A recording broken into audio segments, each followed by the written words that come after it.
Yan guys, oh. Tanggalin natin. Kung kayo po ay naka-encounter sa kambing nyo na ganito, huwag po kayong mabahala, huwag po kayong kabahan na akala nyo yung kambing ay nagtatay. Kaya po pala kulay dilaw ang tae ng kambing, kasi wala pa silang kinakain damo. Yun po yung gatas nila. Kailangan gawin nyo lang po dyan, itanggalin nyo yung dumi para hindi maging tulad nito. Kasi yung kambing na to ay ngayon ko lang napansin na yung dumi niya pala tumigas na. Kaya ang ginawa ko, tinanggal ko. Hirap na hirap ako dyan dahil natakot ako at kinakabahan pa ako magkasugat. Kaya ang tagal ko po siyang tinanggal. Dinandaan ko, ginigit ako ng gunting, ginugupit ko yung mga balahibo niya na nakadikit doon sa kanyang malapit sa ari. Pinagtiyagaan ko po siyang tanggalin. Kaya kung maka-encounter po kayo ng ganyan, wag po kayong kabahan sa mga baguhan dyan na nag-aalaga ng kambing. Normal lang po yan. Ang gawin lang po natin, linisin para hindi siya magkaroon ng bakterya, at baka kasi ilangawin nagkaroon siya ng uod. Yan yung gatas na dinidili ng kambing. Sa unang tingin nakakala mo lang makaano sa puwerta niya. Kaya tiyagaan. Kung sakaling magbabala ka na mag-alaga ng kambing, ay ito yung dapat mong subaybayan sa inyong mga alaga.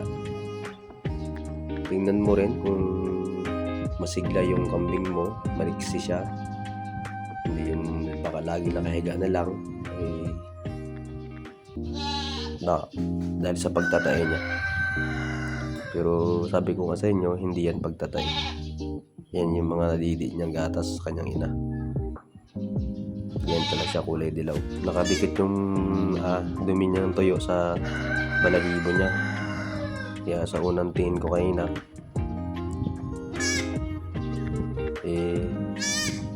parang hirap tanggalin. Kaya pinag-isipan ko pa. Nagtarong-tarong ako. Search. Yun nga, yun. Nalaglag na siya. Tanggal na. Kailangan lang po siyang dapat linisin talaga. Kasi nga ay baka langawin yan. Yan na po. Yung tayo niya na dapat laging linisin, tanggalin. Ang laki pa naman ng kambing na to, lalaki. Galing pa po Occidental Mindoro yan, yung kambing na yan. Ayan, dito po ako ngayon sa Oriental Mindoro. Dati po ay isa lang siya, naging 3 na sila ngayon.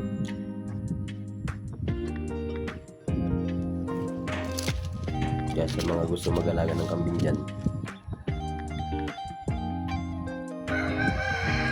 ay huwag kayong kabahan. Napakasaya po, napakasarap mag-alaga ng kambing. Cute.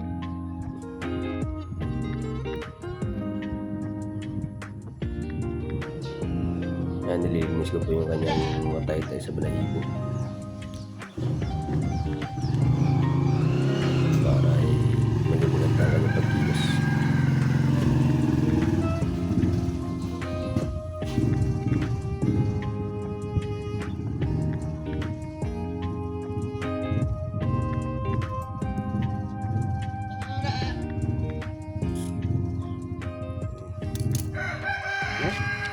Tapos na.